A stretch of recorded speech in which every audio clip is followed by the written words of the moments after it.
How to Create a Glitch Monologues Season 12 Chapter 1. This is Season 12 of How to Create a Glitch in the Matrix Monologues Episode 1. In this episode we will be discussing the predictability of human behavior from the standpoint of open thoughts and relating it to how to create a glitch. First of all, societal archetypes produce predictable patterns of behavior in people to the extent that there is archetypal fit. That is to say, the system survives by imposing behavior patterns on people according to a set standard. I use the word impose because system members and specifically authority figures will punish people who refuse to accept the role assignment. Thus, the system tends to work toward higher archetypal fit from lower, concomitantly with gateway formation. New emotional gateways will tend to accentuate the archetypal fit of a primary archetype. Thus, an emotional gateway will form between two individuals which will lead to a spatial convergence and postural mirroring, translating the archetypal gateway into a spatial one. This will link those two individuals more concretely than purely through an archetype. From the standpoint of glitching, one of the primary methods of increasing the likelihood of observing a glitch involves producing patterns and breaking those patterns. Whether we are talking about spatial patterns or movement patterns or behavior patterns does not matter.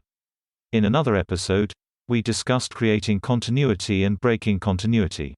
This language refers to actions which follow a pattern, versus those that break a pattern. Continuity can be created by simply following a pattern one observed in the past, in movement, spatially, or behaviorally. Breaking continuity can involve moving differently, in distinct spatial form, or behaviorally. Continuity can be built or broken relative to the past, to another individual, spatially or behaviorally. All of this tells us a few things. First, it tells us that when we have high archetypal fit, when our behaviors are predictable, one must act in such a fashion so as to decrease their predictability. This can be done directly, or it can be done relative to some archetype. One can create an objective, observed discontinuity from past behavior, or one can act out of character for a particular archetype. The more unpredictable the social behavior that results, the more successful it will be at breaking the pattern. The above also tells us that thoughts which follow an archetype, that is, render a person more predictable behaviorally, are open thoughts. That is to say, they are predictable in that they release tension, in that they are highly entangled with the expectations of another person, and represent expectation-matching actions. Thus, we can say that the more predictable a thought is, contextually, the more likely it is to be an open thought, with pairing resulting. Others will be unconsciously aware of our thoughts, which will cause them to react unconsciously. All of this will render us even more predictable within the context. In summary, open thoughts render us predictable because they release tension, because they are consonant, which reflects a high archetypal fit, but most of all, because they meet others' expectations.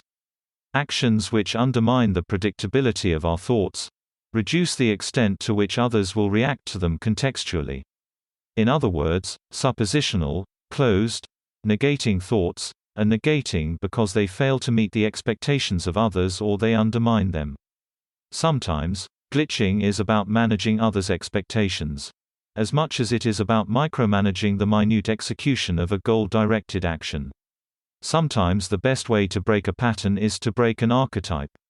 Sometimes, it is simple as changing what hand you use to open a door. That's the end of the podcast for today. If you enjoyed it, please like, comment and subscribe.